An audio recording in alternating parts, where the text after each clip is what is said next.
Introduction. I'm Michelle Goldberg. I'm the president of Gold Ribbon Rescue. This is our monthly The More You Know series that is run by Debbie and Diane of See Spot Behave.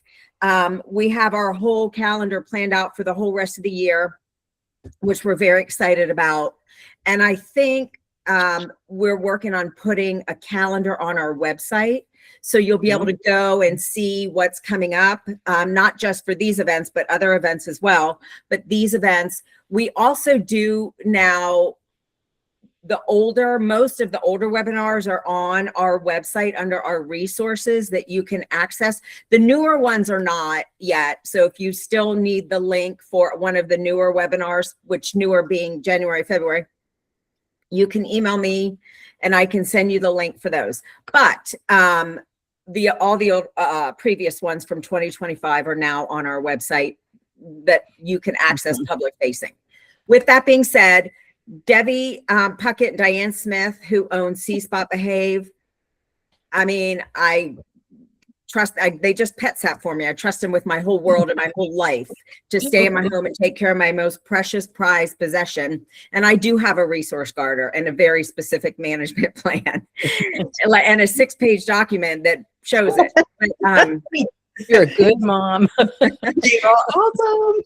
Anyway, they're fantastic. Not only do they work with Gold Ribbon, they work with a lot of other dog owners. I like to say we're dog enthusiasts. They work with a lot of our dogs currently in care, and they've worked with a lot of dogs that have been adopted. But the other thing is that they've done, and I know they've done this outside of Gold Ribbon, but we often will get a phone call for a dog we just can't help.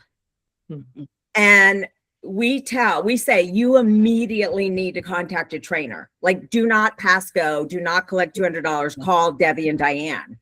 And they do, not every, but some of them actually do. And sometimes that's made the difference of some of these people being able to keep a dog in their home and work with the dog because they know their stuff. So when we have these webinars and we can present this information to you with their brains leading the charge, it's not something that we take lightly because we learn so much. So I'm grateful that you guys are all here. Really glad that we're going to be getting into the meat of this webinar in a minute, but I'm going to turn it over to Debbie and Diane and let them do their quick introduction, and then they'll jump into the program. All right, so I'm going to share my screen. Diane, introduce your lovely self. Oh, so I'm Diane Smith. I created See Spot Behave. Gosh, it's been over 10 years ago in Southern California. And I did it because I really enjoyed training. I learned from a animal behaviorist in California. I did a training with her and then started my own business, See Spot Behave. But the in-home was really important to me because that's where all the pain points are.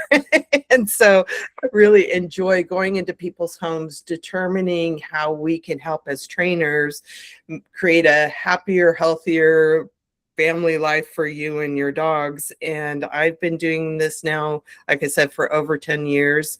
And just, I'm very fortunate the fact that I get to go play with dogs and at the same time really help, again, overcome a lot of the things that dogs and owners are dealing with these days, things like fence fighting and all of that good stuff. So that's my background in a nutshell. And what she's not saying is she's also an outdoor and hiking enthusiast, and she loves to teach people how to be outside with their dogs. It's phenomenal. I'm the nerdier, well, no, I'm just the nerdy one. So my background, I was a high school teacher for about 20 years. And in that time, I got, like Diane, I got the dog that pushed me into training. If you talk to most trainers, most of them will say there was this one dog. And as I started to learn, I decided, this would be a great thing to do as well. And so on my time off, my summers, et cetera, I became an apprentice. And over time, I got certified. I'm a certified trainer. I'm a certified behavior consultant. I'm also fear-free certified, which means Diane and I, really focus on gentle, intelligent ways to help your dog learn and stay away from anything that's forceful or adversive. You don't need that for a dog to learn. I'm also family dog mediator certified, which has to do with, dealing with the entire ecosystem of a family instead of just focusing on the problems of the dog. And so, as you can tell, I like to collect certificates, just like I did when I was in teaching high school. But the real gist of it for me is I like solving the behavior problems. And what I love working with Diane is between the two of us, I get into the nitty gritty brainy stuff, and then she makes it real and puts it into the world. And so as we go through, you'll hear from both of us on this webinar. Our topic today, let me see, I'm just going to see if it'll let me drive. There it will, is building secure attachment. And I know that sounds really sciencey, but basically it's parenting. And what we talk about with dogs is a lot of people call their dogs their fur babies and their children. And we have learned that humans and dogs do connect over the same brain bridges as we connect with our children. And so I'm going to go down this pathway with you tonight. And at the end, I actually have a couple of case dogs for us to discuss. And I'm hoping that you will jump in and help us figure out these dogs as we go through. So let me move forward here. Okay. This is the third part of just like the first section of this year.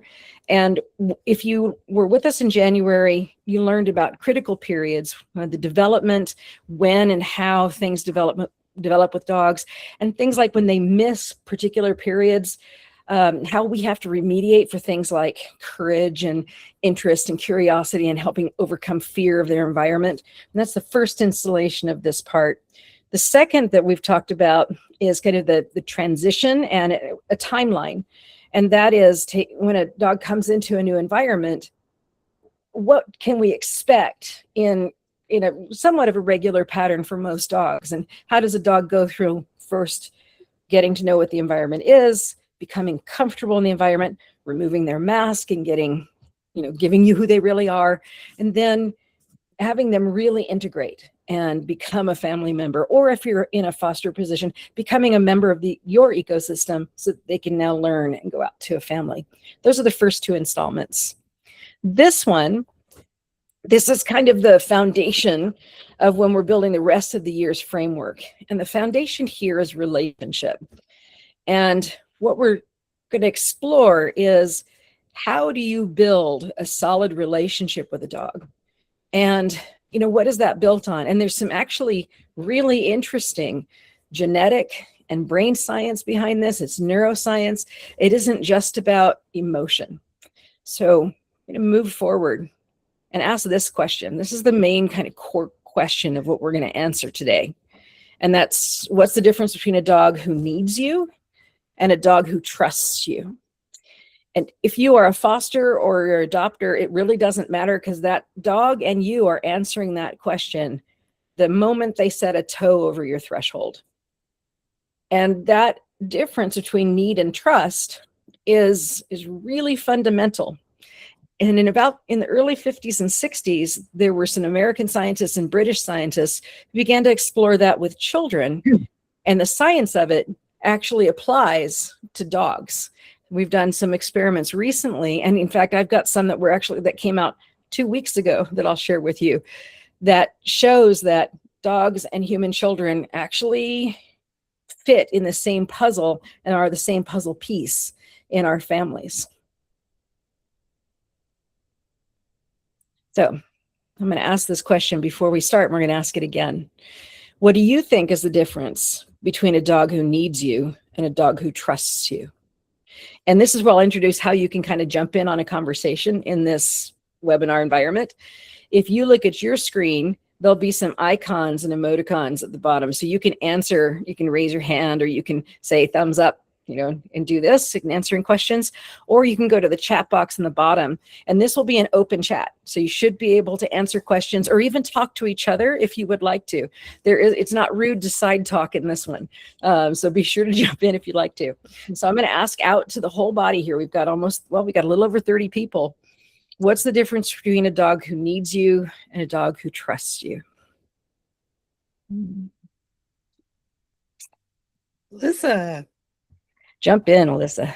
Well, hi, everybody. I don't have I'm not one with the words and I don't have the terminology, but from my layman's perspective, I would probably distinguish the two. I think that the level of independence and confidence maybe that a dog who trusts me has might be one distinction. So wouldn't feel totally dependent and unable to venture off or to venture beyond me. Maybe would be the difference in my mind. Mm-hmm. I know you have kids. About what age did your kids start doing that, being able to venture away a bit? That's a great question. I'm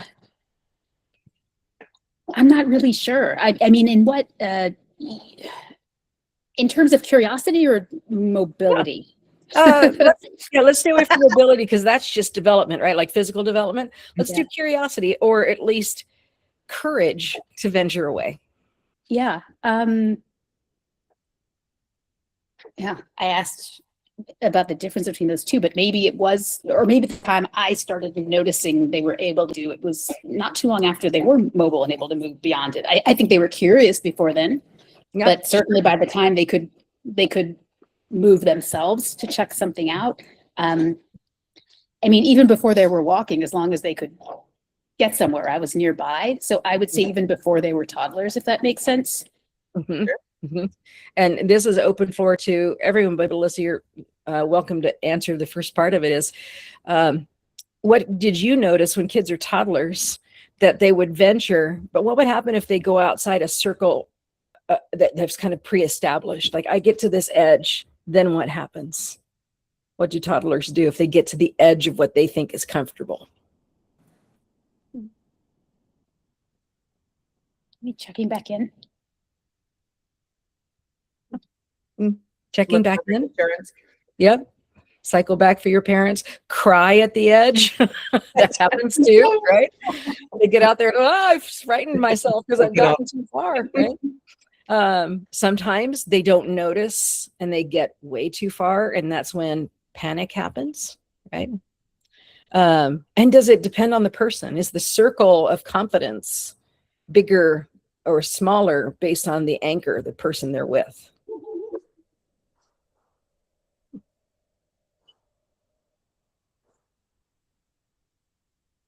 I can remember my little nephew. I was 20 when he was born. With me, he was pretty confident because I was a frequent babysitter. And so he would wander away just to a certain distance, like on playgrounds where he could see me. But he wasn't as confident with my other cousin that lived with us because she wasn't around him as much. And so he would have an eye on her because he wasn't certain if she was actually going to be there if he wandered further. And so we know through research that a dog's brain is about the age of somewhere between 3 and 5-year-old, which is right around that exploration age. There's another age for humans that's an exploration age, and that's teenagers. And as a 20-year veteran of teaching high school, I think teenagers are no different than toddlers except for keys and maybe harsher language. They do the same thing. They wander to a certain distance away. And if they trust you, they can go this far. If they need you, how far can they go? Not as far. This is where we're going to dive in. About your dogs. Well, what we're talking about is attachment. And if you want to go into social work, or if you've done psychology, we've talked about secure attachment. People talk about parenting styles and attachment. And we've discovered that on top of the research that's done in the 60s and 70s with Bowlby and Ainsworth, we've done research with dogs, and they have the same attachment styles as humans do. They have secure attachment, they have insecure attachment, and then insecure attachment has a whole bunch of different kinds. But bouncing off of this research, we've looked at the way dogs develop, and we've seen the same kind of level of anchoring with a bonded person. In other words, if it's secure attachment, they will anchor and go further and feel more confident. But if it's an insecure attachment, they may not be curious, or they'll be too curious and go too far. And the diagram I have on this slide right here for you is one of the experiments we're going to talk about in a bit. But let's talk about Bowlby first. So John Bowlby was, in the 1950s, we had a lot of conversation about healthy attachment in romance and in friendships, but he started researching children. And his assumption, his basic experimental assumption, was that babies attach to parents, whether they're humans or other mammals, because of survival, that you can't survive without this adult being providing all the things you need. And so for him, it was a mechanism of biology, of evolution, of the ability to eat and drink and be safe. So the most basic needs were being met when an infant, a child, a puppy cannot meet them themselves. And so it's just strictly a biological mechanism. It doesn't have any emotion to it necessarily. But when attachment needs aren't being met, you would still see a child cry, or you would still see an animal whimper. So he had it set up that crying was also a biological response to an attachment need not being met, not an emotional response necessarily. And that fits along with kind of the stuff Skinner was doing and a lot of the research with the more operant conditioning school, that it's the environment and the animal and then the consequence in the environment and those relationships, and that's it. What you can see, and you're not looking into feelings. And about 5 or 6 years later, Mary Ainsworth took Bowlby's research and said, I'm going to test that. I want to test what attachment really is. And for her, what she wanted to see is, okay, what if we separate the caregiver and the baby, the mama and the baby? What happens on reunion ought to tell us how attached the child is, not on separation, because separation is traumatic. So, a mom leaves the room, baby's going to cry. But when mom comes back, what happens is going to tell us a lot about how attached that child was. So her premise was the return. And so she set up an experiment where they would have mama and baby in a room playing. Mama would step out and a stranger would step in. And they would look and see, is the child able to have a connection to the stranger? Is it anything like being connected to the mom? And then and some different permutations, but at one point both people would be gone, and they would look at how did the child cope with nobody in the room. And then they would look at how would the child cope when mom returns with no stranger. So they would measure all of these, and they came down with some basic classifications that we all use the words of, which is secure attachment, which means mom can leave, baby might be upset, but mom comes back, baby might still be a little bit upset, but can recover and be comforted. And then insecure attachment, which has a lot of different expressions, but sometimes mama leaves and the baby doesn't care. Sometimes mama leaves and the baby freaks out at a really disproportionate level and can't regulate. That whole thing we've talked about with dysregulation. When mama comes back, sometimes the baby shuns her. Sometimes the baby is angry. Sometimes the baby just wanders the room and never reattaches. And we kind of see that in dogs sometimes too. So these theories, we're going to apply them across the board to some dogs and dog behavior, but there's actually some specific research about golden retrievers that are going to be interesting for you that you can apply to your own dogs. Any questions or comments about this research? Are you familiar with these guys? Do you remember it from like college psych when you took it ages ago? And anything you want to know more about? Okay. Yeah. It always does once or twice there. There we go. Good. So with attachment, there are lots of different ways to set up insecure attachment, but you can break it down into 2 pathways. In other words, to help build attachment, you kind of need a Goldilocks area. If you over care for a child, if you over interfere with them, if you give them too much, if you don't let them be alone a little bit, if you answer the questions for them and solve problems for them, if they think that the source of all security comes from just you, you're creating insecure attachment from one dimension of too much. There's also the advice of like, well, ignore them, like let the baby cry it out. Or with dogs, let it cry it out, right? So you can actually ignore too much. You're thinking that you're giving the opportunity for the dog to become brave or the child to get over it. And that also creates insecure attachment. So insecure attachment can come from being too caring, over caring, and too aloof. And you're looking for something right in between there. I saw something pop up from Nancy and then it went away. So let me see if I can find it. Here we go. Let's see. Yeah, helicopter parents. Wow, you're absolutely right. So that's the current term for it, right? The helicopter parent is the one that is doing way too much for the child, the problem solving, even the socializing for the kid. So we're going to be looking at insecure attachment. We're also going to be looking at, voila, how it deals with strong attachment, okay? Because in dogs, insecure attachment looks like strong attachment sometimes. When you come home and you have a dog that goes crazy because you've been gone, sometimes that's a dog that has experienced extreme stress when you're gone. They were not confident and secure and calm in your absence. And then sometimes a dog goes crazy because they're happy to see you. And it's hard for people to discern the difference. And so we get that confused sometimes. Effusive emotion is not necessarily regulated, healthy emotion. And so when we talk about separation anxiety, like we did in the last couple shows, this is where we're really getting into the idea of secure attachment and separation anxiety. This is where it comes from. Being separated from the source of your safety, the source of your resources, can cause separation anxiety.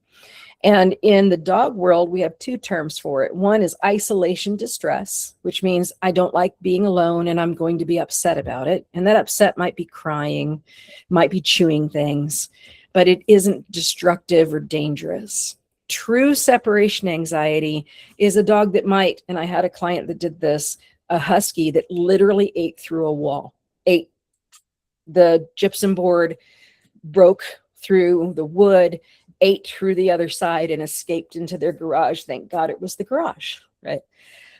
Separation anxiety can be insanely difficult for the dog to manage. And as you guys know, some of our fosters come in with it because they just don't know how this world is working. It comes down to, am I safe? Am I going to get what I need?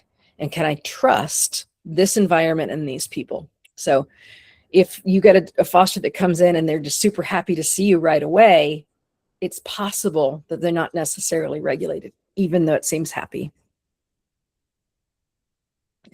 I want to show you a little video. It's just a few minutes long. It's about 3 minutes long. It might be more like 5. And it is the experiment from Nancy Ainsworth's separation and the stranger experiment. I think it'll help you understand, and I hope that you'll be able to recognize some of the things that your dogs might be doing. So I'm going to switch over to a different screen for you and share this. All right. Diane, can you see that okay?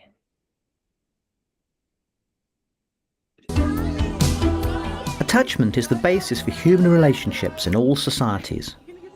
It refers to strong emotional ties that exist between people, and is now a central concept in developmental psychology. When developmental psychologists talk about attachment, largely they mean the relationship between a young child or infant and the caregiver, so primarily the parent. In attachment theory, infants actively seek out loving relationships, and whether or not they find them can shape the rest of their lives. So if I feel secure and confident that I'm loved and cared for, that someone will be there to take care of me in times of need, then I can step out in the world with an inner strength that the child without that security cannot. John Bowlby, the founder of attachment theory, claimed that secure attachment was vital for good psychological development. But it was his colleague, Canadian psychologist Mary Ainsworth, who gave Bowlby's theories a grounding in empirical research. So what Mary Ainsworth did was to devise a laboratory method for documenting individual differences in attachment. And this was called the strange situation.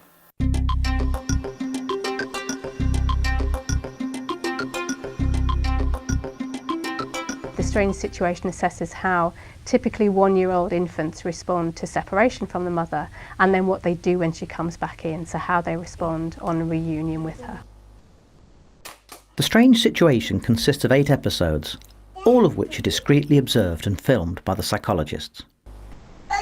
Mother and infant are introduced to the room. Then the mother watches as the infant explores and gets used to the room. A female stranger comes in and talks to the parent, and then starts playing with the infant, while the mother quietly leaves.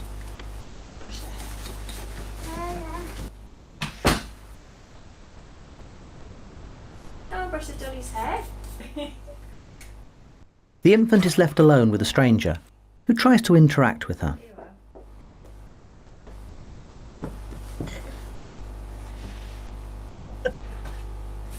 Then the mother returns, comforts the infant, and the stranger leaves. Teddy bears. Listen to the music, look. Sit down. Then the mother goes again, leaving the infant alone in the room.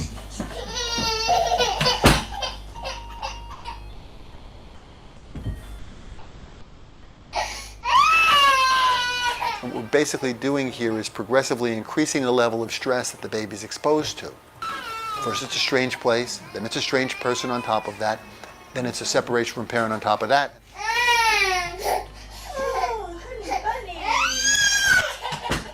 The stranger returns and again tries to comfort and interact with the infant.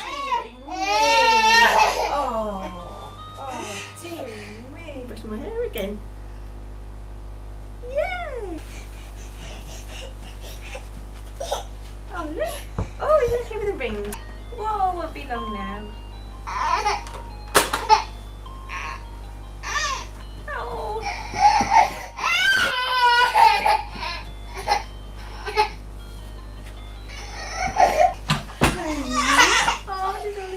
Finally, the mother returns and the stranger leaves. What the psychologists have been looking for here is the baby's reaction to the separation, and more important, their behaviour on reunion with the mother. When we look at behavior of children in the strange situation, we see that they behave differently. Mary Ainsworth and her colleagues identified 3 types of attachment.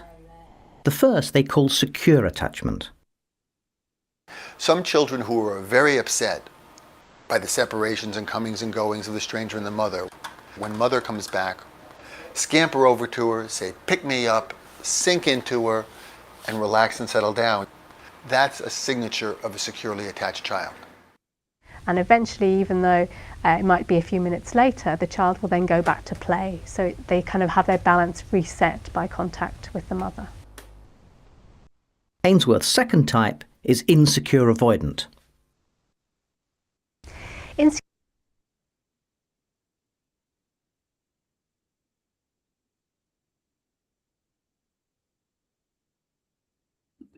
There we go. Sorry about that. I'm going to pause there for us to chat about is what did you see so far that you could compare to your dogs, and either dogs you fostered or dogs you have?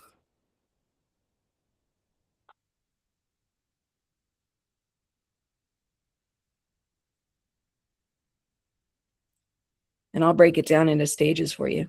I know that I'm seeing some nods, so it's there. When the stranger comes in and the child is upset, how does that interaction go? It goes well. That first time. Yeah. And then when the mother leaves again and leaves the child alone, and the stranger comes in once the child has been alone, how does that go? Is the child consolable? Yeah. Mild.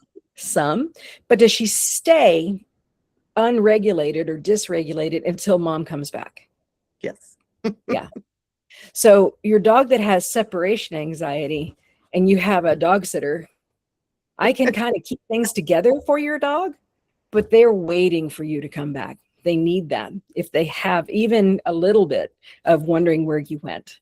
So strangers cannot do the same amount of consoling that the mom can do. But what happens when mom comes back? Immediately, Life is good. She's happy.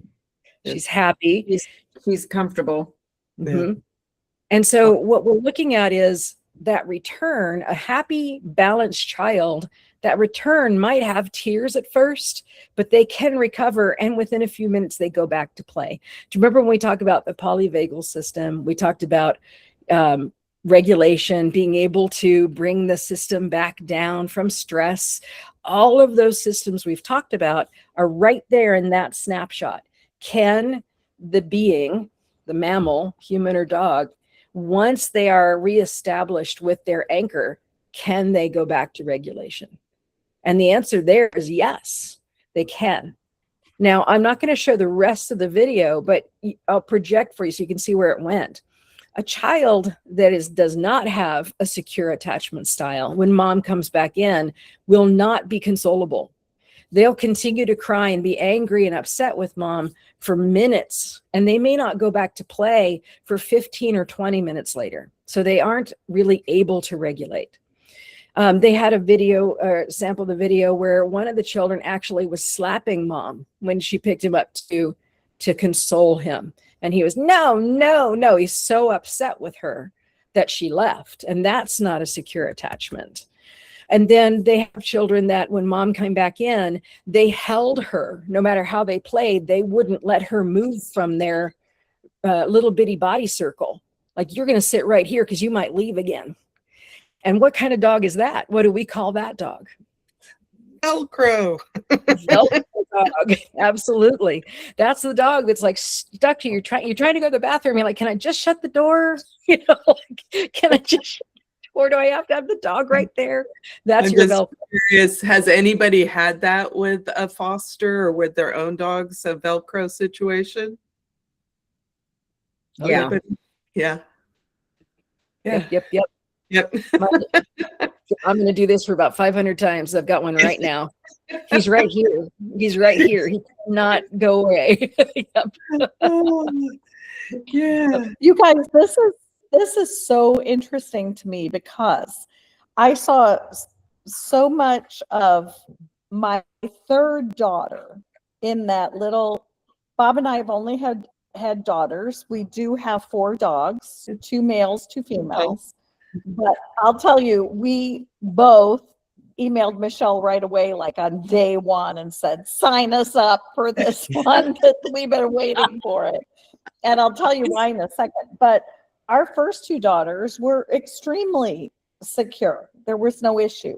Our third daughter, who we knew was our last child, was, and so I think I at least am partially responsible for the fact that she had a much harder time at 2.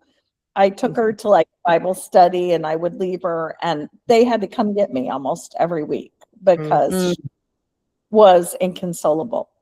Right. Today, she's our most independent, self-reliant child of all.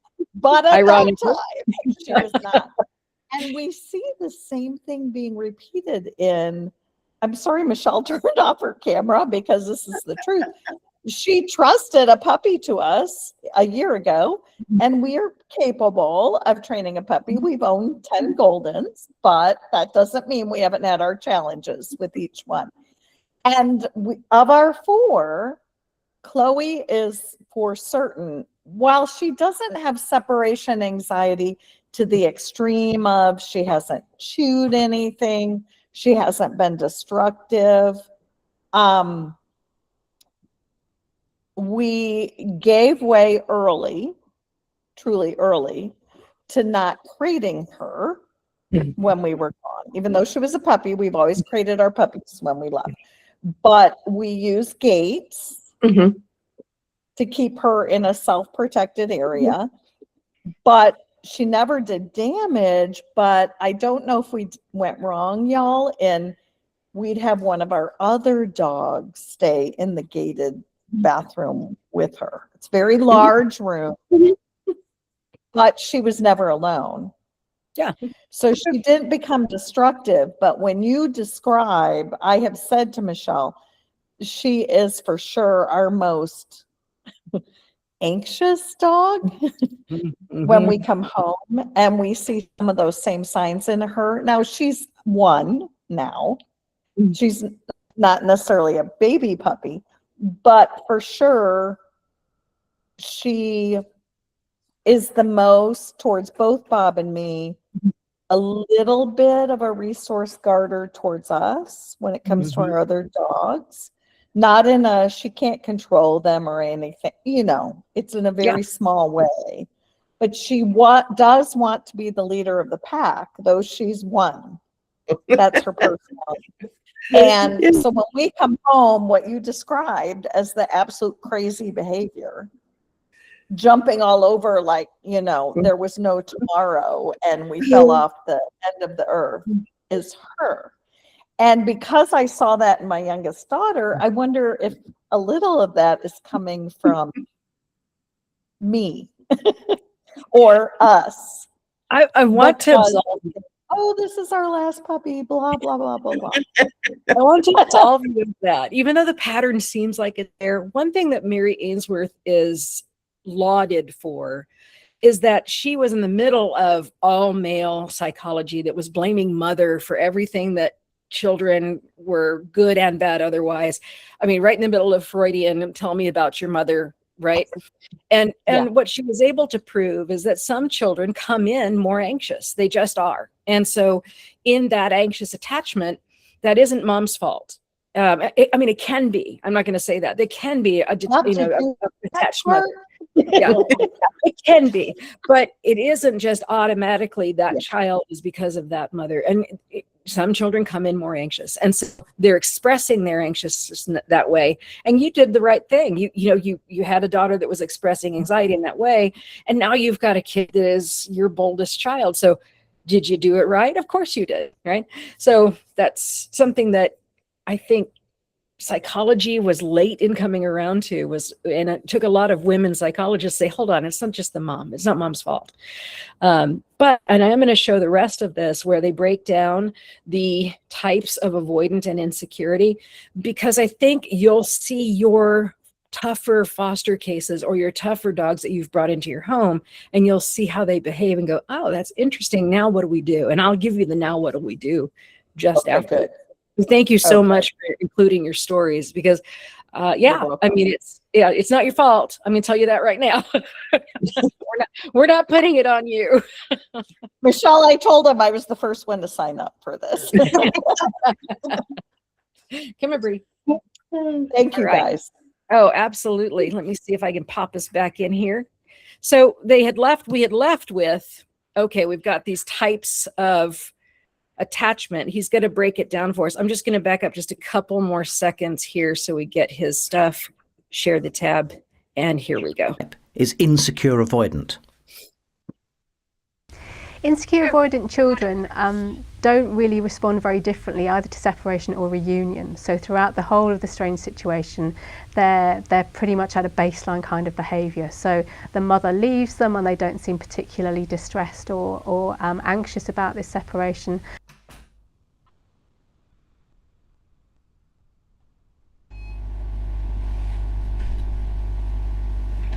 And when the mother comes back in, they don't want or seek contact.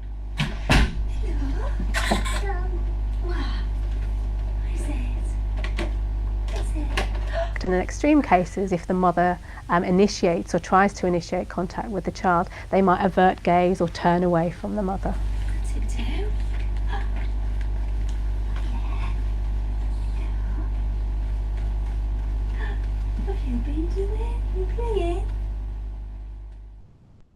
The third type is insecure resistant.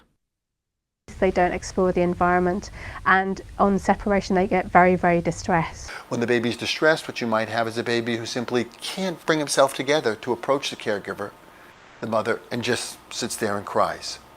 Or can approach the caregiver, says pick me up, but can't find comfort and solace there. Ainsworth found that about 2/3 of the children in her samples were securely attached. But since her original formulation, researchers have identified a fourth type: insecure disorganised. Unlike the organised patterns of attachment, these infants appear to have no clear strategy for how to deal with separation and reunion. And this kind of attachment has been found to be more common in cases where the infant might have been abused or where the mothers might have had various mental ill health problems. But we also get around 15% of infants in normal middle class samples being classified as disorganised. Psychologists are interested in what produces these different patterns of attachment. Ainsworth suggested that they resulted from different types of parenting. Mothers of securely attached children tended to be more responsive to them, holding them for longer and generally taking more pleasure in being with them. Psychologists have also done longitudinal studies to explore how different patterns of attachment in infancy affect early childhood, later childhood, and adulthood. And Mary Ainsworth's methods have underpinned a lot of this research. The strange situation has been criticised for being specific to Western cultures.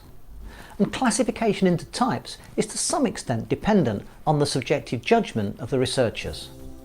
However, its findings have been replicated in countless later studies, and it's testimony to Mary Ainsworth's great achievement that the strange situation continues to be one of the most important research tools in developmental psychology.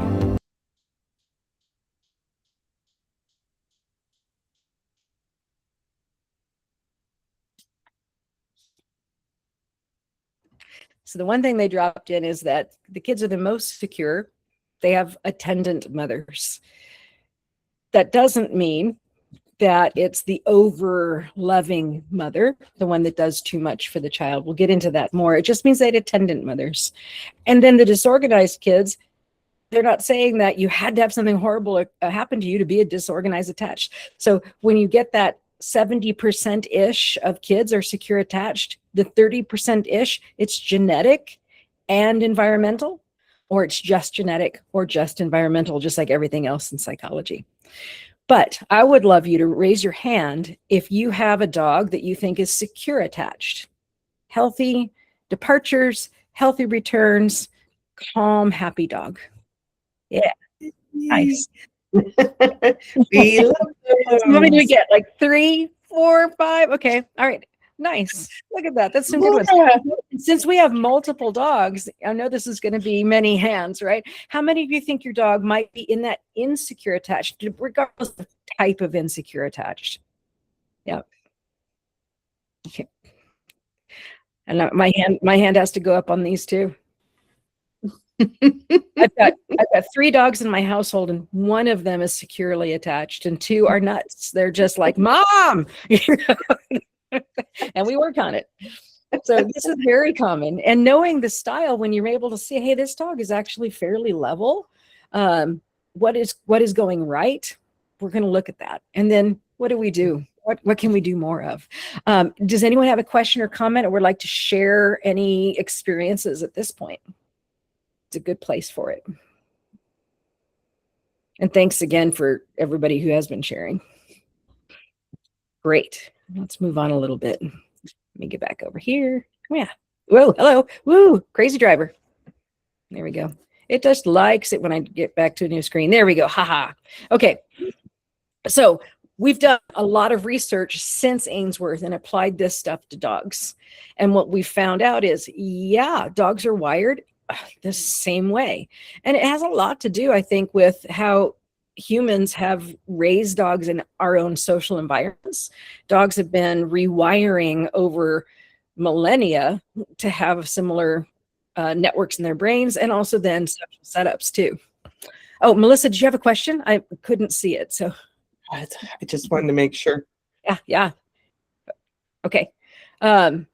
let me know interrupt me, Diane, because I can't see that screen. I wasn't sure if she'd raised her hand to agree or if it was Right. a question, so. So we're going to be talking to two types of carers. We're going to be talking to the type of carer that's been given the advice, ignore the dog will manage, and don't comfort the dog. It helps them become more needy. And then the other carer that's like, my heart is broken for you because your experiences to life so far have been horrible. And I am going to give you the best experience and the best environment and love you, love you, love you. So those are the two types. Okay. In this case, what we're looking at is most people have been coached up until really recently, a few years ago, that you had to force the dog to be independent and that you have to force the dog to cope. And even with getting, puppies or dogs that are under a year, just let him cry it out. Just shut the bathroom door and let him cry it out. They'll go to sleep and they'll go over it.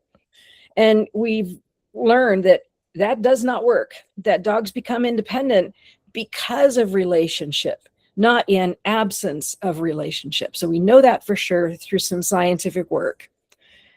The other things we know are based on this thing called the secure base effect. This is a neat experiment, and it was done in the University of Vienna. There's a huge research department on just dogs at the University of Vienna, and there's one in Penn State. I would need to go there someday. But these guys asked the question, how does the owner or the guardian's presence change how the dog interacts with their environment? And so they set up a secure base experiment where they gave dogs puzzles and problems to work on. And they had a very similar setup as the secure or as the stranger setup, where they would have sometimes the owner in the room, not interacting with the dog, doing nothing, just like this image, standing far away from the challenge. And then sometimes they would have strangers in the room, and sometimes nobody would be in the room. And what they found is dogs would persist longer, work harder, check in if they needed to. They would independently work longer as well if the owner was just in the room. So that's a social facilitation, meaning that when your dog experiences stress, just your presence in the house or at the end of the leash actually activates them to stick to it, to try longer, to try harder, to overcome their fear and to work. Dogs that did not have anyone in the room would give up pretty quickly. If they didn't see an immediate reward and they got something that frustrated them, they'd just lie down and give up, or they'd go sniff the room, they'd do something else. And interestingly, they would do the same if a stranger was in the room. The stranger lent zero social connection and stick-to-itiveness for that dog, much like the stranger could not really truly console that toddler. Could for a second brush my hair, but then the toddler, her mom's up there and she would get upset and go to the door and cry. It just isn't enough. So we do know that our dogs do better in their day-to-day life with stress just because we exist in their world. And isn't that reassuring? But what that also means is when we leverage relationship where we are present, but not necessarily interfering, we are also helping. And that's a really big message for people who feel like they have to do a lot. And as trainers, Diane and I both will tell people, wait, don't repeat, or hold on a second, don't solve it for them, let them think. I've got a dog that plays ball. Ball gets stuck in places all the time. And I'm always coaching family members, don't get it for him. Let him problem solve. Let him figure out how to get to it. And once he gets up and looks at you and says, I need help, then go help him, but give him time.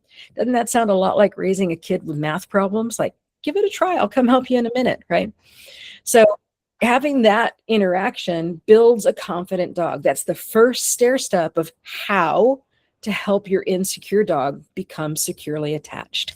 Laura, jump in. You're muted. There we go. Yeah. Thanks.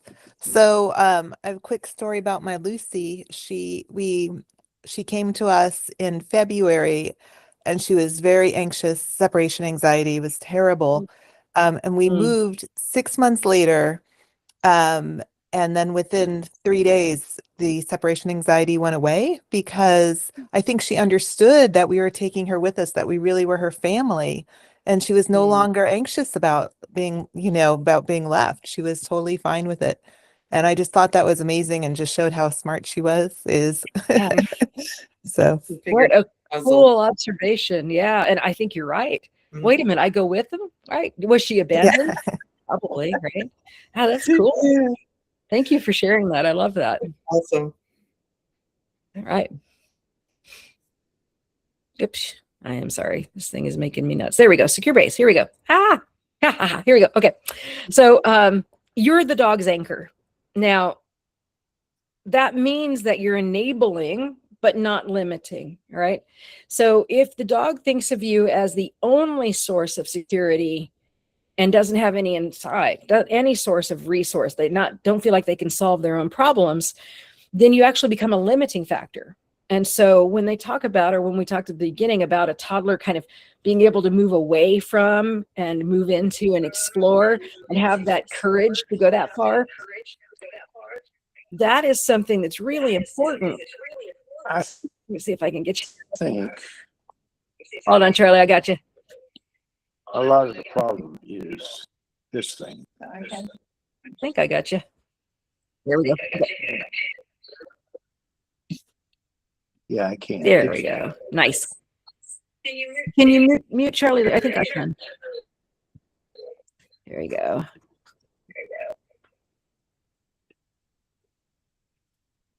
One moment.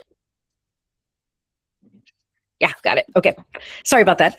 And so let me get back to our screen. There we go. So if you think about yourself as the center of a circle and the dog is able to go out and explore from that in a distance, the more you help them build confidence through training, through game playing, through helping them with puzzles, giving them puzzles and letting them figure it out, challenge them, the farther that string is stretched so they can go further and further out in a circle around you.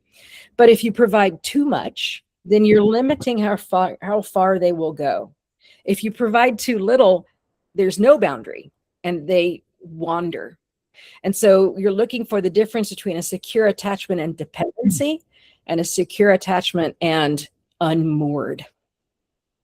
So when Diane and I say, hey, do these exercises, these training exercises that are like really basic games like scatter and find it, or even learning positional cues like sit and down and touch, things like that. When your dog does it right, they actually are beginning to build the confidence that lays the foundation of secure attachment because they are learning they can do it. And when you jump in and correct them too soon, they learn they can't do it and all the answers come from you.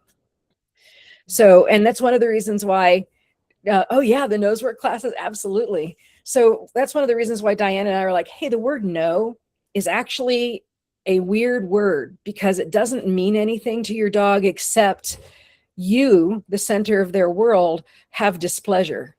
And so I can say no to a dog and it could mean no, don't bark, no, don't dig, no, don't sniff, no, don't get into the trash, no, don't jump, and the dog is lost. And so what we're doing by using in vague cues and incomplete cues like no, we're barking at the dog without any way for them to solve the problem. And we become the source of the law of everything. And that builds an insecure dog. If your dog is looking at you like, I don't know what to expect from you, you're building that insecure dog. And so that's why you'll hear us be like, use your marker. Okay. Instead of saying no for jumping, why don't you say sit? And that way they're successful and you're building confidence. This is why we get picky about stuff like that. And once you see it in action, you're like, wow, it actually, this stuff works. And believe me, the two of us still say no to our dogs. We do. I promise you. It is a knee-jerk reaction. Sometimes it slips out. You can't help it. But, for me, I'm always trying to figure out too, for my dogs too, is what's the yes? Because it's really easy to try to ask your dogs not to do things. And like Debbie said, if all you're doing is saying no, no, no, they can't figure out the puzzle of the yes. So if we can help them, what's the alternative? What can we let our dogs do in an alternative way? The things we don't want them to do. Okay, I don't want you on the couch. But what's the yes then? Can they have their own bed, their own space, some place to do something fun instead? So then it makes it easier for them. The no doesn't become such a big thing because they've got the yes somewhere. Yeah, it's a great expansion. Thank you. Yeah, and they learn there's an answer inside themselves, and it's not just from us, which is great. So old advice, ignore the dog, ignore them completely. Now, I'm not talking about the stuff we've talked about where you come in and the dog is losing it and they're so excited and you do a giant greeting and that just builds more separation issues. We're talking about people are like just, if the dog's upset and crying, et cetera, you ignore it, you don't comfort. But we're finding that when you manufacture that distance, it doesn't actually teach the dog the world is safe. It teaches the dog that they can't rely on anything. And so it teaches them that their solutions are unreachable and the world is unpredictable. And honestly, with you as a group, you gold ribbon people that we love so much, this isn't your issue really. Your issue is the next slide. And it's the, oh my God, that poor dog. This is what Diane and I feel. You guys aren't the ignore the dog people. You're much more of the, oh my God, this baby. I can't believe what they've gone through. I'm getting thumbs up. Yep. And I'm going to make sure that they get, look at this picture. They're going to get everything. Yes, they can be in the bed. Absolutely. My husband can't sleep with me now because I've got the dogs on the bed. So it's all of that. And I have to tell you, I am too. I've got these dogs right here and they get everything. And what I'm asking you to balance is when that new dog comes in, or even the dog you have that's insecure, find ways to make it so that their world isn't 100% coming from you and about you, because that's how you get that, oh my God, they've left the room, the world is ending, and the panic and the chewing and the distress. So what we have to teach them is independence. Things like, I can ask you to stay in this room while I'm in the kitchen cooking, and you can survive it. You really can. And building that distance. And Diane has some fantastic work that she does with helping dogs build, this little bit of distance over time where they can actually lay down and let you leave a room. And that's huge for a lot of dogs. Yeah. At the very beginning, the more you supply their everything and flood them with it, and also, don't let them have a little bit of friction in their lives, then they become way attached in a way that's unhealthy. So the overcaring foster, we love you. And we know we're going to get the call of like, I can't go to the store. Yep. Yep. Because the dog is going, no, if you leave, the world comes to an end.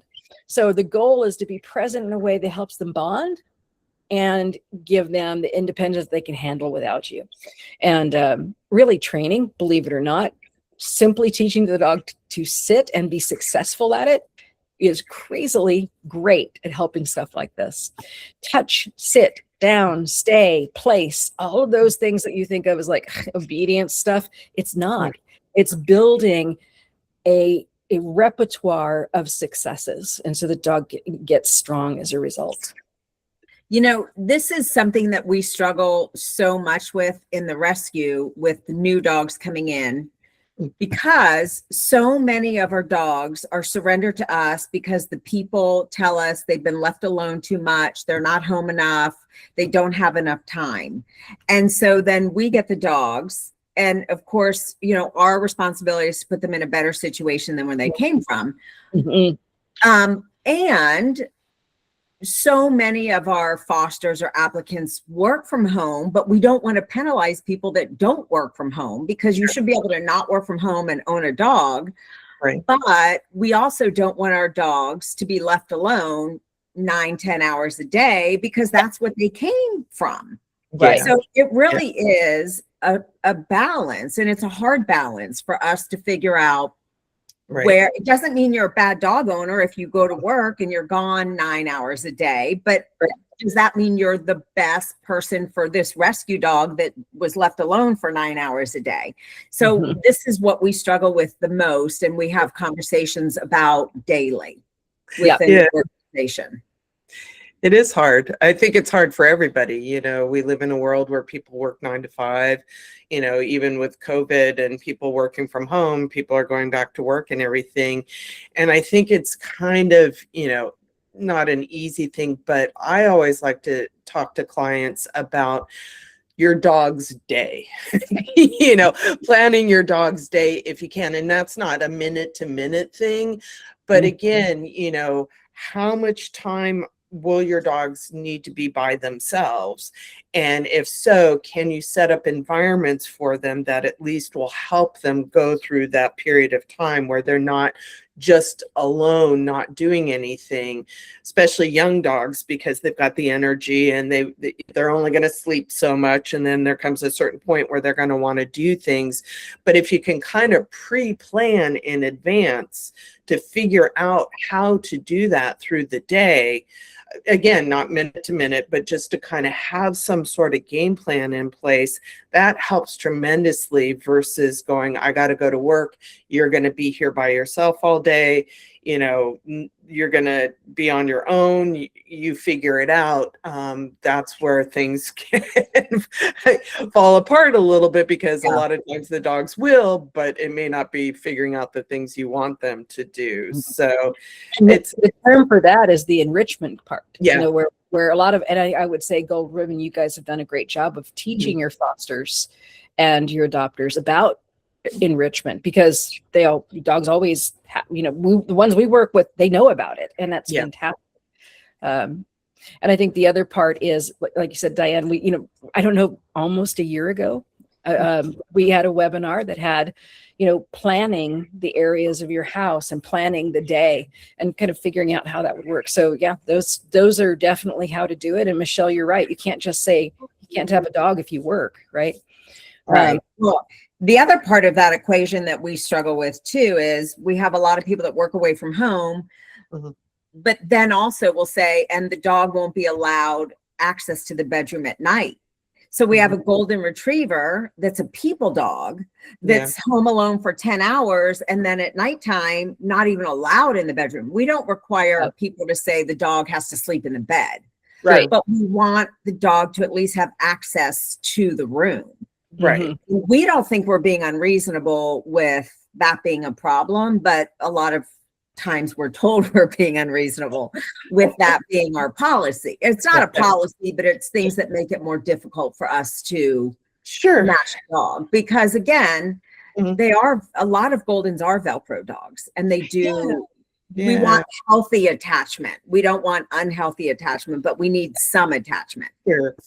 Well, and thinking about kids too, you know, you're going to have a child. What are they going to do? You know, they might have daycare. They might have, you know, friends that they can go play with. So for your dog, can your dog potentially have, you know, do you have friends or somebody who can come over, you know, during the times when you're not there, that can just be with the dog, or maybe take the dog out for a walk, or, you know, those kinds of things. If you can kind of think in those terms, how I can support my dog, you know, in a way that works with my lifestyle and what I have available to me, those can be helpful as well, you know, especially if you have a long work day. Can a friend or somebody, you know, be a dog walker for you, or at least come over and hang out with your dog for a bit and play with them? You know, again, that's again things in it. Yeah. Right. But there's also the flip side of that. People who work at home all the time, the dog has you at their disposal all the time. And that is, I've actually had to ask people, can you go work at the cafe for a little while?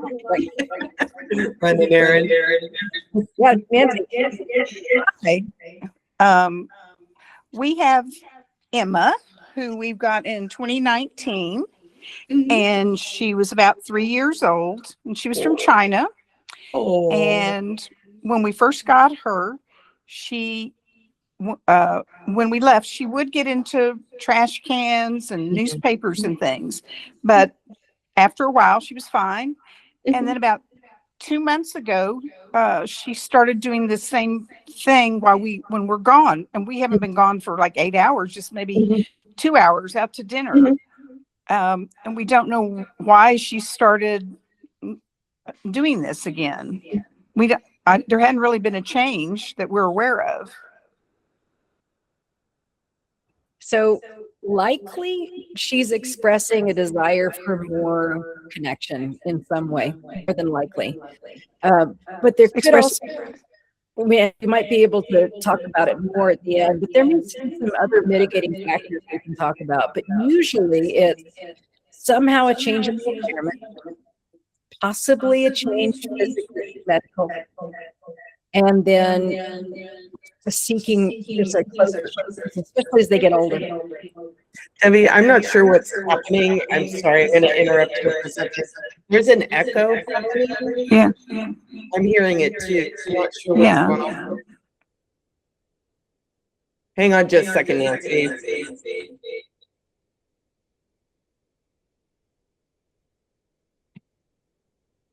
Oh, right now. You're muted, Debbie. There we go. Okay. Okay, I'm unmuted. Nancy, go ahead. Let's see if it fixes it. Okay, I don't hear the echo anymore. So, okay, I think my husband and I are both on devices, so maybe that would do it. Yep, that would do it. Diane and I did that once too. It's quite an echo going.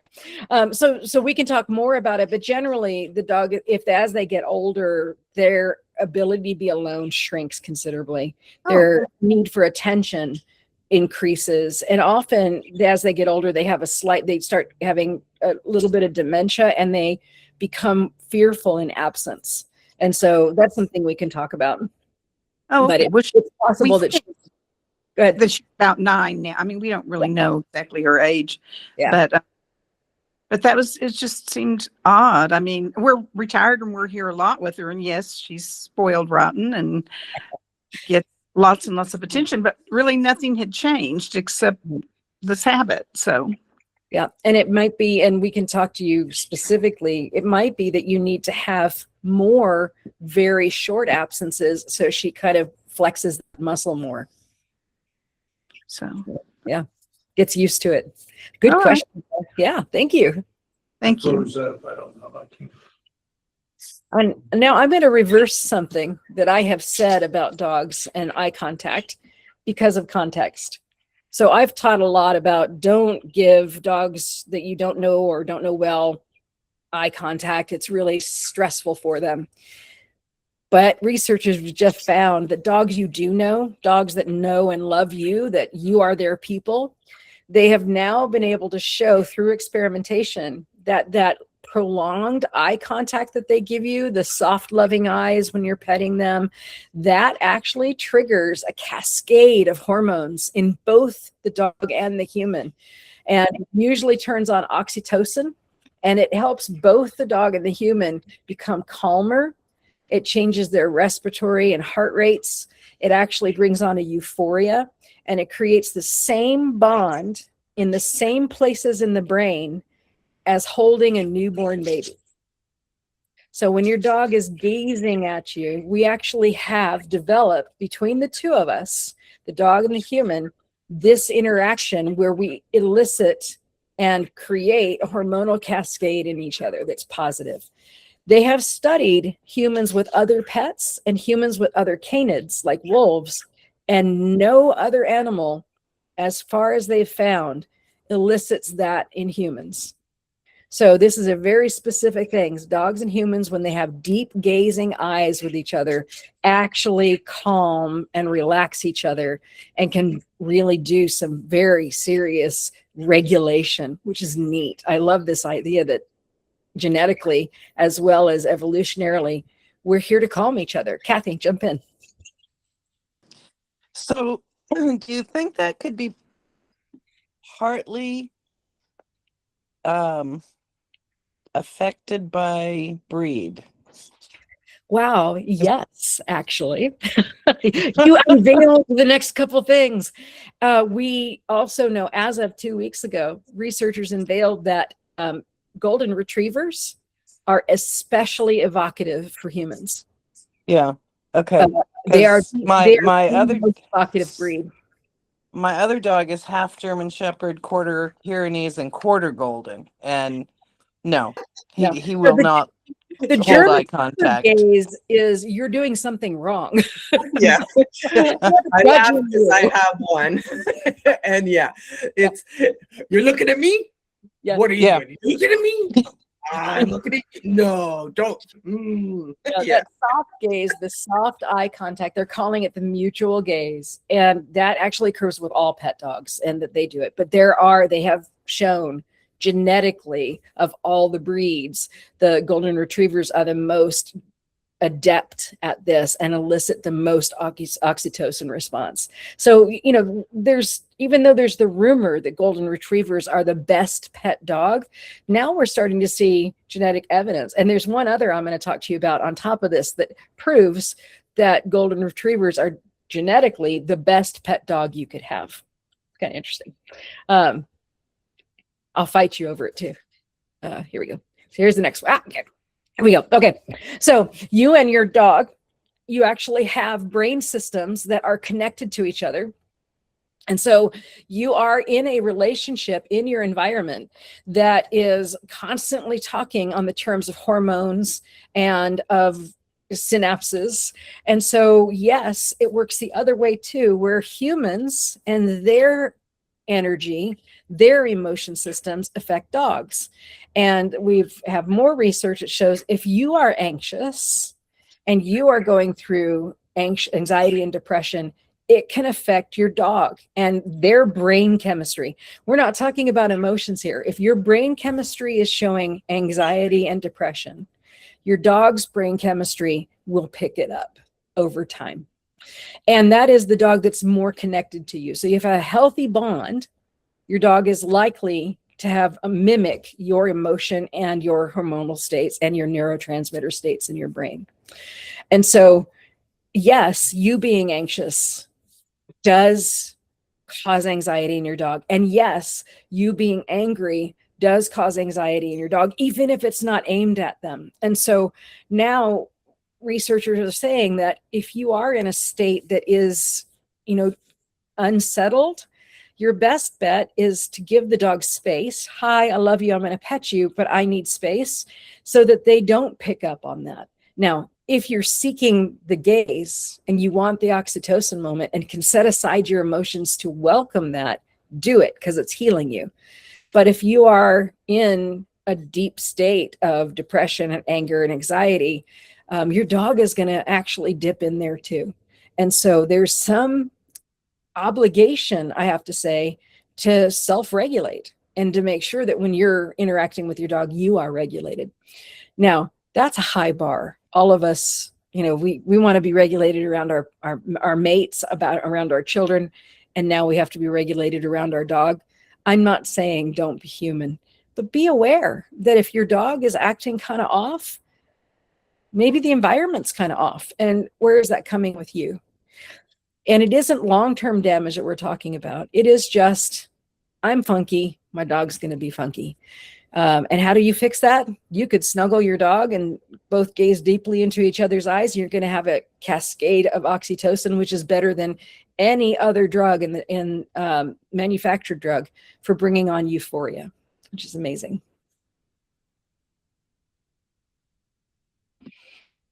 So here's the other research I wanted to show you, that why golden retrievers are actually top for dogs in terms of emotion and trainability. So research at the University of Cambridge showed that golden retrievers and humans have matching genes, 12 genes that link. In other words, we have them in the same place on the same chromosomes and actively turn on the same types of behaviors. And so intelligence in dogs is linked to emotional intelligence in how they deal with humans. So a smart dog has high emotional intelligence with humans. And the dog with the most emotional intelligence is the golden retriever.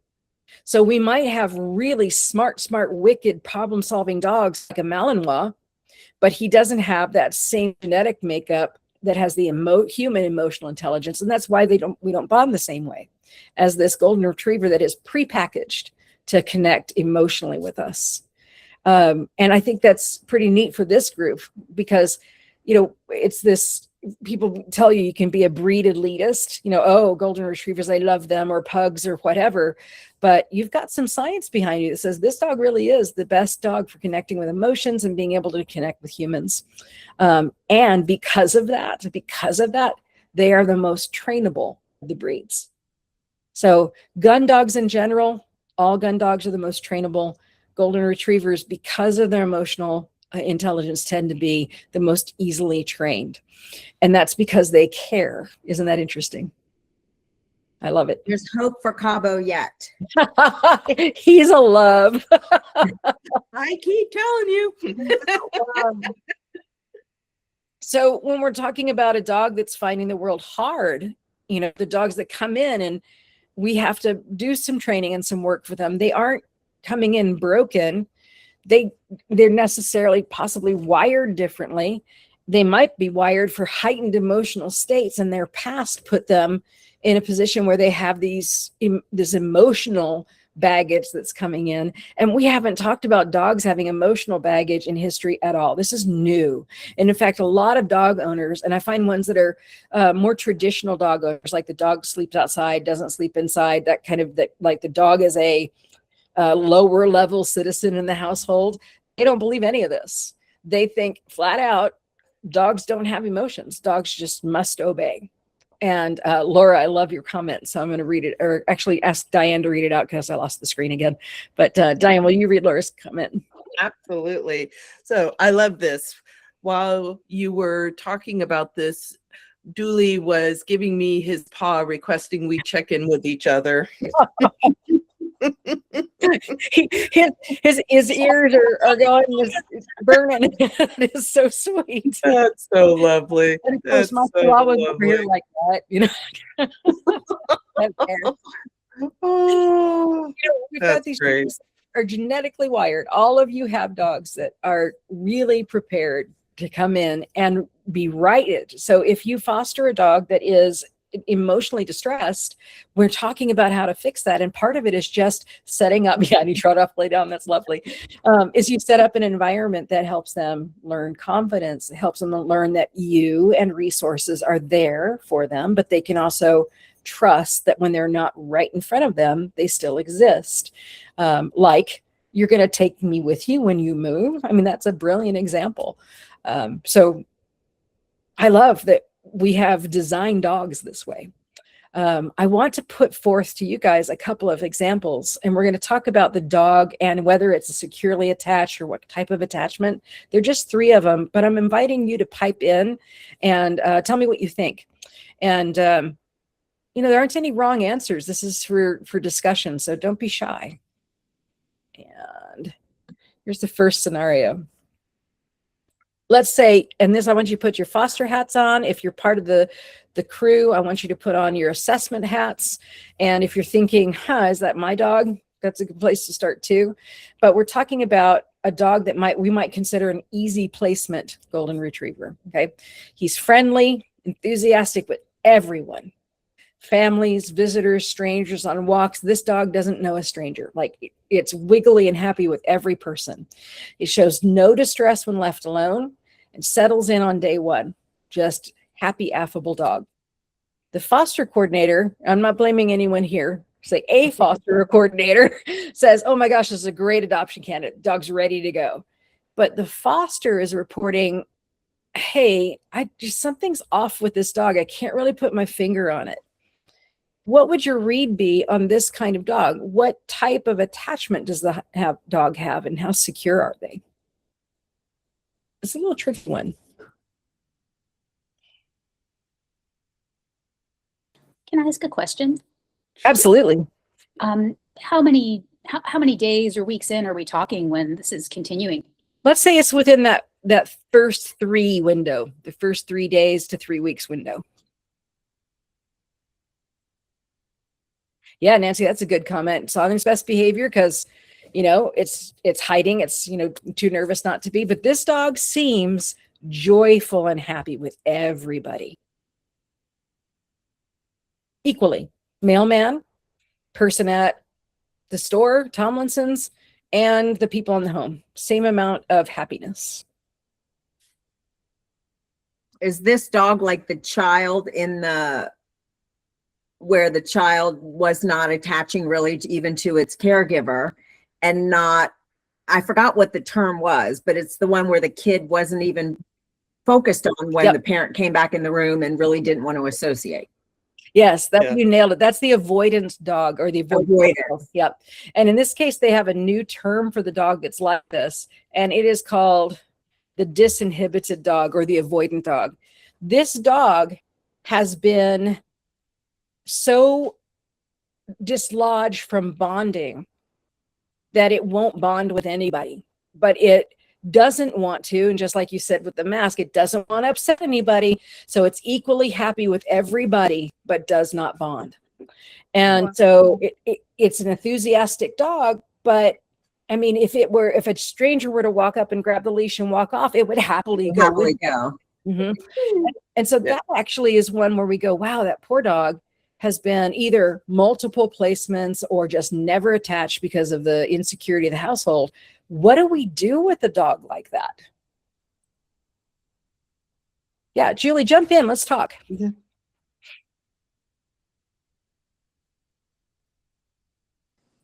So that made me think, going back to kids, that's like the class clown.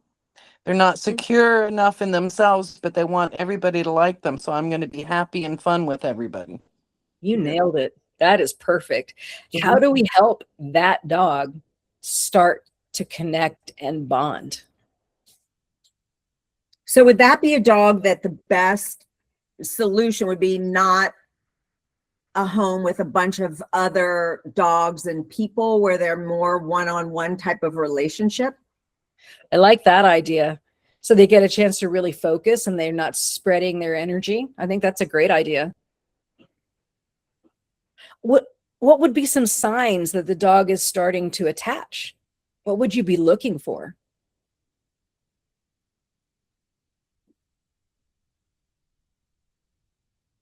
I would think more settled behavior, not always trying to be so enthusiastic. Yeah. Yeah, exactly. I think that's right. Would it be too if he started to be trusting? Bob, you turned the light off so they can't see me.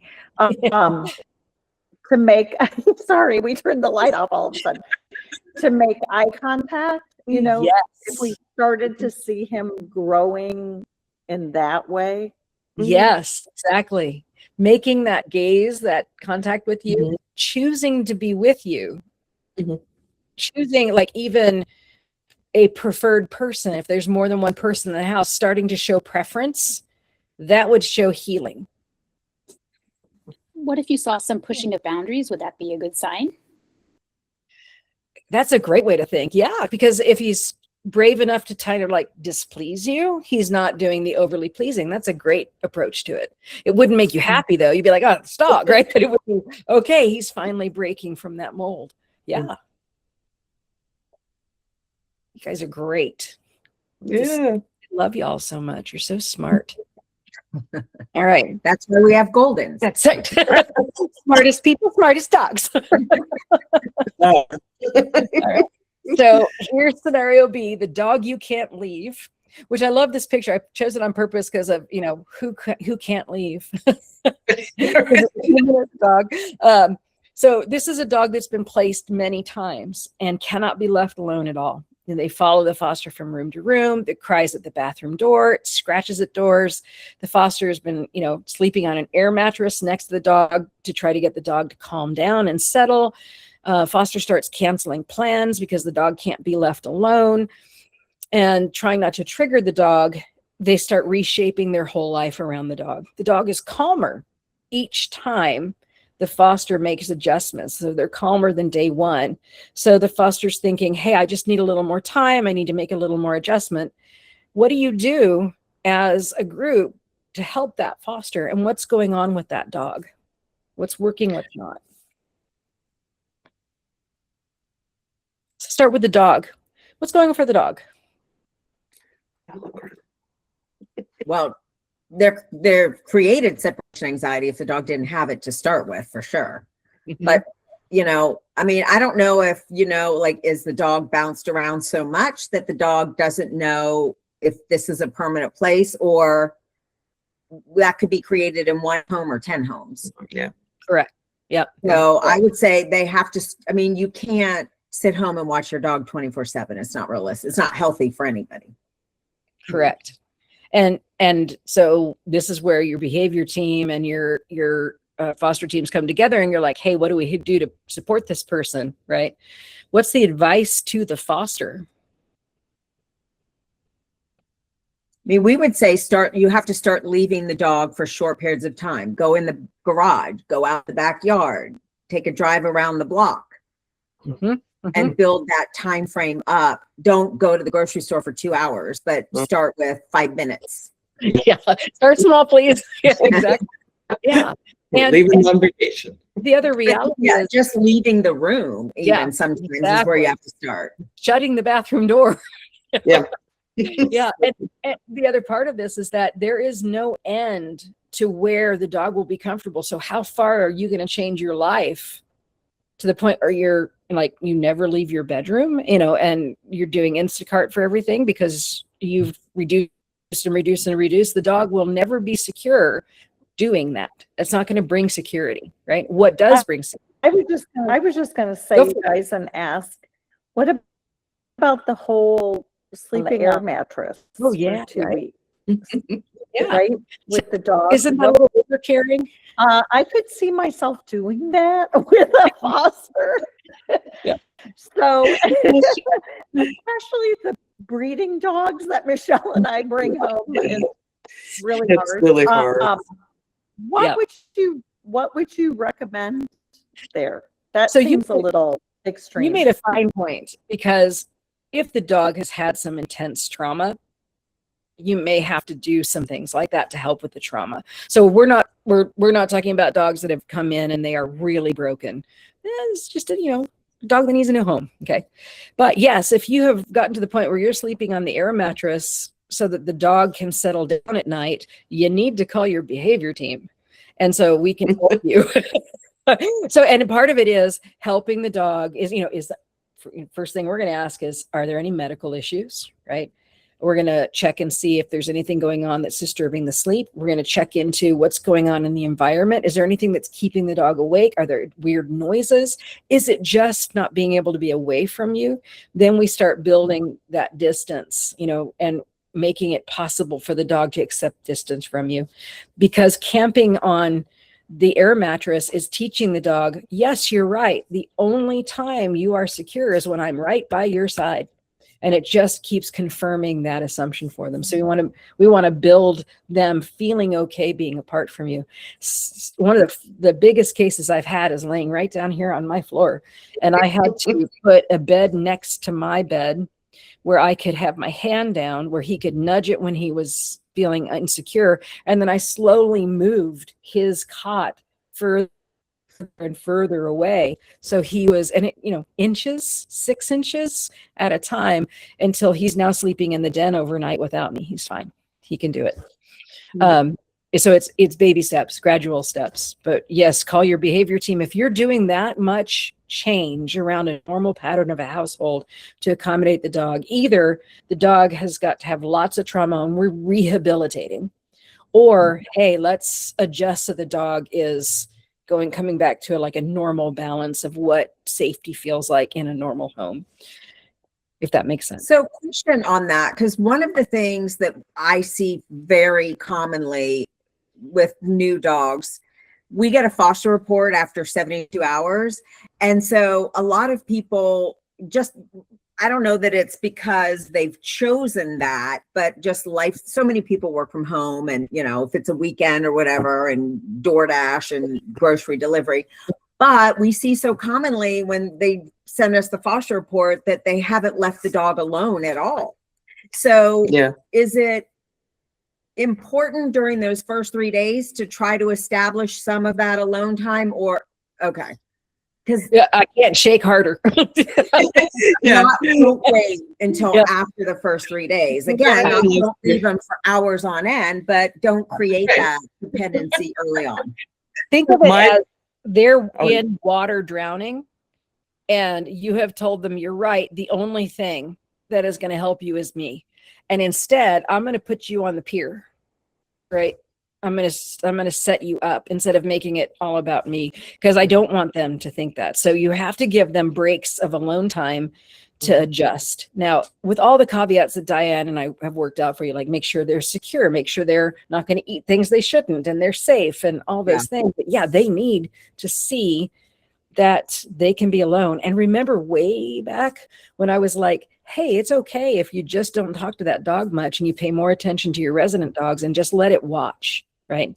It's going back to that, not ignoring the dog, but giving the dog space to observe and see what's going on in the environment.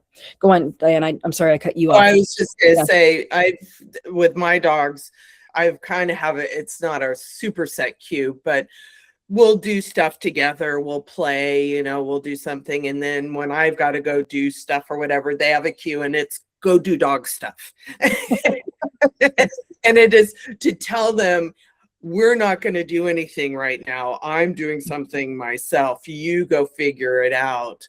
Unless I give them something to do, because I know that they're not going to go settle somewhere. But again, it's the idea for them is like, no, I'm done petting you. I'm done doing, because I've got to go do anything. But if you practice that, we're going to do some stuff together. Now you go do dog stuff. And mine comes from my East Texas upbringing of, you go on now, go on. Go on. That's what I say. You go on now. But it is the same idea as, all done with training. It's giving them the conversation and parameters to know when the fun times are open and when it's time for them to go lie down or go chew a bone or go be a dog. But immediately within the first day. And it's very important that they see that you're going about your normal pattern and not just glomming on and being available to them. Now, again, there's all the exceptions. A dog that comes in with severe anxiety, a dog that's been injured, a dog, that we're setting those guys aside. But yeah, they need alone time right away. I think, and you can tell me if I'm wrong too, Debbie, especially in a foster situation where you don't want the dogs to glom onto you because the assumption is somewhere along the line they're going to be adopted out. So you really want them to understand. I'm going to say no. I'm going to say no to that, though. You do want that dog to bond. And that's a big misconception. Yes, the dog should bond to you. I shouldn't have said bond. I meant more like a glom, where it's, I apologize. I didn't use the right terminology, but yeah, bonding, yes, but not, I can't live without you. Yeah, that's the problem. Absolutely. Yeah. So the breakdown of this is that the dog that has been, the air mattress is there, they're in sleeping next to the person all day. Right next to the desk, they're not getting any separation time, is that the dog hasn't actually become less distressed, even if they look calmer. They just have figured out that their world is manageable because it's this really narrow thing that they can keep an eye on it all the time.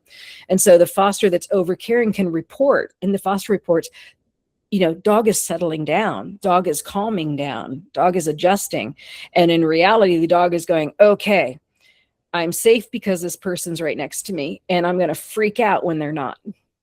And that's a completely different setup. So, you can ask things. I know your foster reports are very thorough, and it can be things like, where's the dog sleeping? And you want to ask those questions. If they say something like, I've got them in the spare bedroom, it's like, are you are you sleeping with them in the spare bedroom? Just kind of poke a little bit and see, are they crossing those lines a little bit for their own household and safety and security and how things run, but also that they're not setting up that dependent relationship with the dog. The dog, any animal, wants to control their resources because it feels good. I know where stuff is coming from. We do it too. If you don't know where your money's coming from, wow, the world feels insecure. If you don't know if you can pay your bills, the world is insecure. If you don't know if your partner or your family or your friends care about you, the world feels insecure. And there's a habit, there's a drive on a natural level to try to lock those things down. And the dogs are doing exactly that. They're trying to lock down you and the resources. And you just have to teach them, you don't have to lock it down, baby. You just walked into abundance. It's all there for you. You don't have to watch it. It's the same idea. I don't know, Diana, if you teach this resource guarding. If I have a dog that's a mild resource guarder, one of the biggest solutions is to leave like bully sticks all over the house, 15 of them. And they're like, Yeah.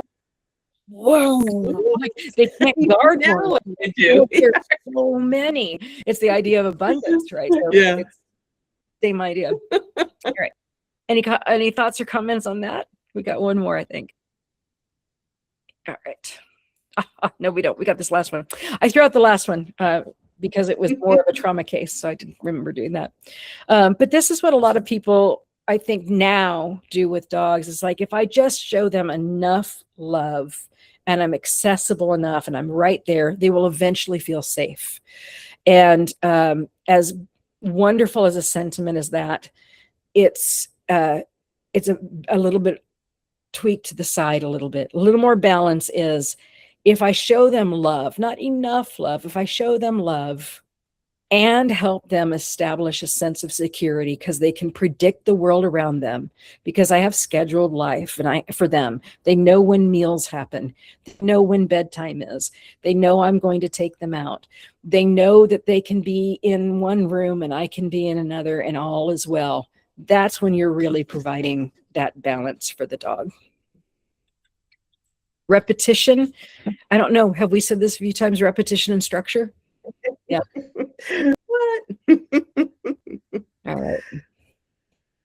So take these home with you, okay?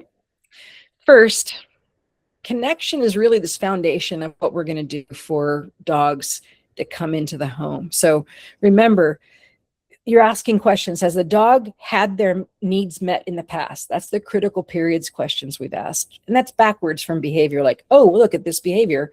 Have they had their needs met? Okay.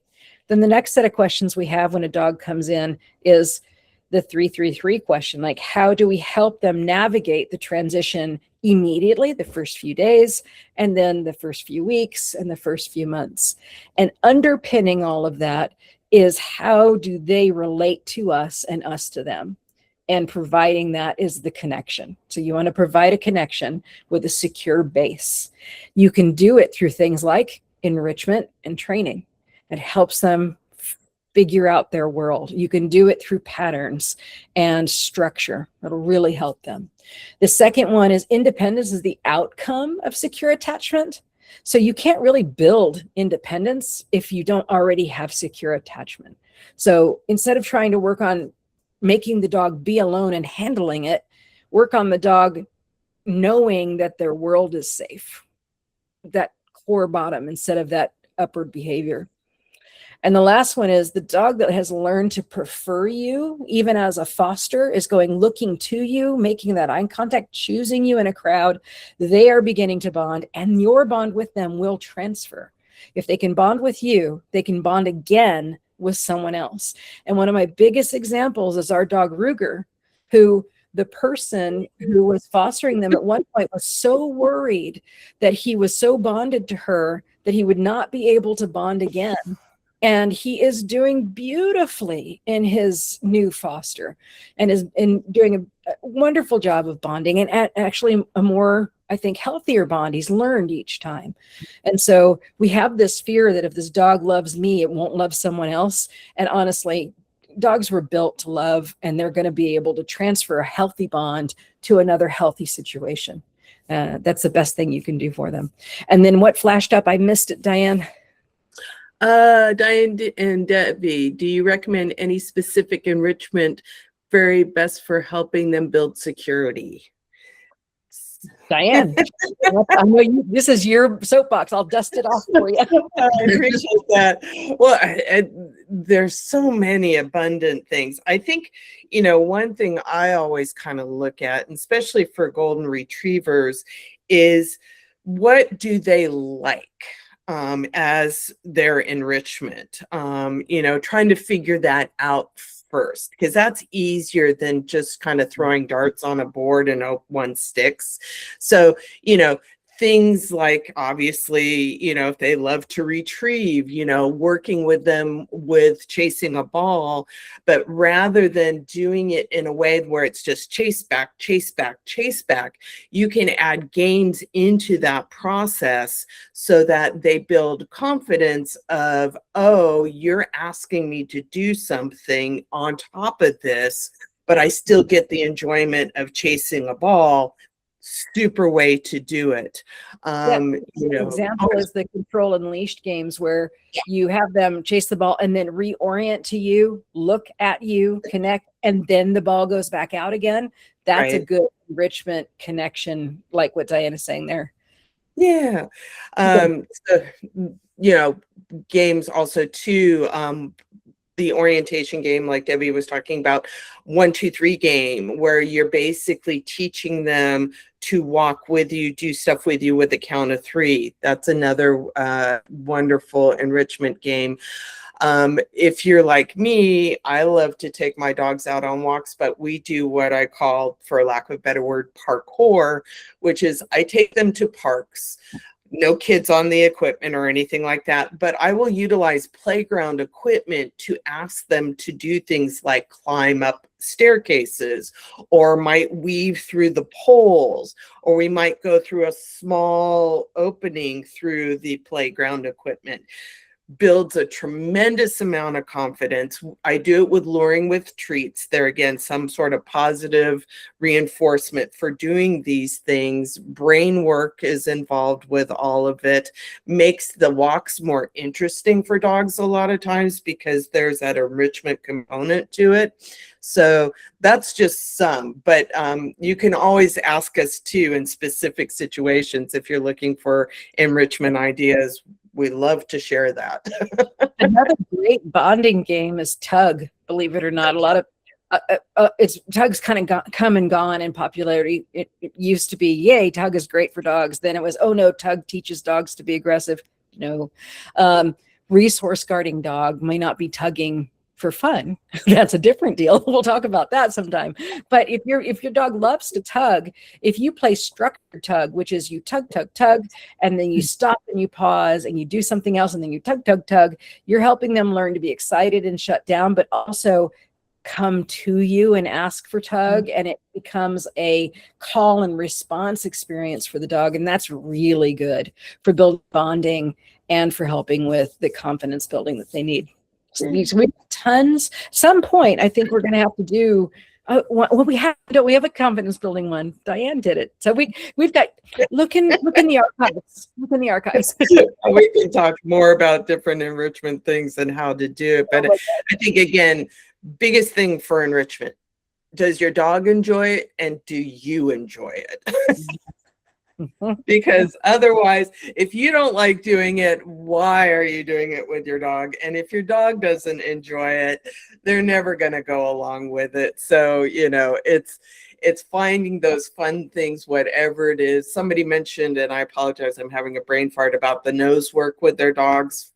Oh, Great, enrichment, that too. As long as the dogs enjoy it, they get a kick out of it and you get a kick out of it. I work with a lot of people that have Aussie Shepherds, the working breed. So they do the agility, they do dock diving, all kinds of things. So there's a whole spectrum of things you can do just in the house or out and about, but it's finding what works for you and your dog. That's the key part of it. Have fun. Yeah, fun's the core part. Nose work, yay, that's so good. Yeah. Great. Yeah, Oh, hi. I think So I might be asking a question that you've already addressed on the flip side. So I'm sorry if it repeats. Um, so maybe it comes down to doing the things that you just described, but I was also wondering, what are your favorite kinds of enrichment for your dogs during the times that we can't be there with them, whether we're working, we're physically not in the house. I know it doesn't look exactly the same. Do they sort of complement one another? That's one question. And my second question is, because I know I'm not so spectacular at this, that I time it and anticipate it perfectly all the time. I've got one dog who loves a lot of different sort of independent enrichment sorts of activities. And when I'm working, I mean, I love his company, but our dogs always have an option to go do dog things in another room or whatnot. Most of the time really wants to be right by my side. And as much as I love his company, should I be concerned about that? Is that unfair to him? Because I'm kind of like watching paint dry when I'm working, you know? I'm gonna answer the first one before Diane does, because I'm gonna do a simple answer, which is dogs sleep during the day. And so when you're gone, my desire when I'm gone, if it's not for a real long time, is that they just nap, that they just chill out, because they are supposed to get 18 to 20 hours of sleep a day. And often we're finding dogs that are having behavior problems because we humans are keeping them too busy. We're not letting them just sleep. And so if your dog is crashed out next to you while you're working and they're happy, and you're not seeing side effects of a stressed dog or, a dysregulated dog, that's beautiful. It's beautiful. Don't change that. And so as far as enrichment goes, while I'm gone, I'm actually only, for my dogs, looking for if they're, they have things around them that they like, that they could choose from. Although I do have a very active dog that I'm about to try a ground tether for, which is a like a screw into the ground pole. Remember, anybody play, what is that? Tether ball. So it's like a tether ball for dogs. So I'm about to try that with my dogs. But honestly, I don't spend a lot of time setting up big enrichment things. I make things available. And so that's the Kong, the licky mat, things like that. But I'm very careful on, will they chew it? Are they going to destroy it and get sick? So for the types of dogs I have 2 really old dogs that just would rather sleep. Yeah. And I have one pretty active dog that I make sure he has things he can chew, things he can squeak. He loves his squeakies. And then he will play ball by himself for hours. And so as long as I provide all the types of things he wants to throw around, he's happy. So it's not as hard as it seems unless you've got a dog who really is distressed, and that's a different setup. And Diane, let you go. Sorry. No, pretty much the same thing is, I kind of gauge in terms of, do they need an enrichment? First of all, is it, I'm leaving and I know that they are going to lose their minds because they're bored. Then trying to find the calming ones, especially because if you have something too active while they're gone, of course, it's just going to spin them out. The licking, chewing, or sniffing, those tend to be the calming ones. Something that, again, that they enjoy, with the understanding that most enrichment tools are limited in how long they last. So that's the other part, is knowing that hopefully an enrichment tool when you leave is just to kind of get them over the hump, so that then they just kind of settle down for the rest of the time that you're not there. But it really kind of gauging how much, do they really need it, or are they just, they're little like, oh, I'm not really, well, my younger dog, when I leave, she's a drama queen. She's like, oh my God, my life's coming to an end. And about 3 seconds after I'm gone, she goes, okay, I'm over it. I'm going to go lie down and everything is good. Yep. And there's a difference between enrichment and entertainment. We're not trying to keep the dogs entertained the whole time. Right. And so most enrichment toys you have are actually ones they shouldn't have with you gone. Like they have little parts like the puzzles and things like that. I wouldn't leave those down. So I pick ones that they can do on their own. And for my guy, it's anything he can chew. He just loves to chew. So then I'm happy. You'll find your dog's favorite thing. Oh, and he like to shred stuffies. And so because I know they won't eat them, and so you have to check that, but he doesn't eat any of this stuff. So I'll let him just shred stuffies, and that's fine too. Sure. Yeah.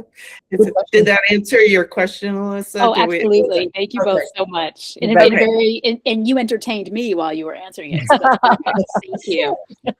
Well, as always, you have an amazing team at Gold Ribbon that has a depth of knowledge, and the mind hive or hive mind at Gold Ribbon South Send. So always reach out if you need anything. And we're here for you too. We've got the information on slides of how to reach us. But if you need help, if you need resources, we're here for you. You can always check us out at info@cspotbehave or text us. A lot of you have our numbers. We're here for you. And we absolutely love working with Gold Ribbon. We want to thank you for these opportunities for sure. Well, thank you guys so much. I know a lot of people have had to drop off, but I do want to say, and we'll have the information available April 1st, but the next webinar, April 29th, each month I think, oh, this is the best. Well, then they just keep getting better, honestly. The next month, the topic is behavior change that sticks, how dogs learn, feel, and choose behavior. And so I think it's going to be, the science part of it is equally as fascinating as the application part of it. And so that's going to be super exciting. As I said, we'll have all the details put out April 1st in our newsletter. It will be on the website. I'll create the Facebook invitation for it. So stay tuned for those details. Mark your calendar for April 29th at 6:30 p.m. Yep. And next time, have some treats and a dog. Most of you might have a dog nearby, but they will actually practice a few of these ideas of how dogs learn, so you can see how your dog learns and watch the wheels turn in their heads. So this will be one you'll need to have some treats and a dog nearby. Yeah. Perfect. Yep. Thank you guys so much. Again, we appreciate soaking up all of your knowledge, and thank you for answering our questions and for giving us such valuable information so we can all be the best dog enthusiasts possible. So we appreciate that. Thank you. Thank you. Thank you. We love you guys. Take good care. All right. Thanks, everybody. Have a great night. You too. Bye-bye. Bye.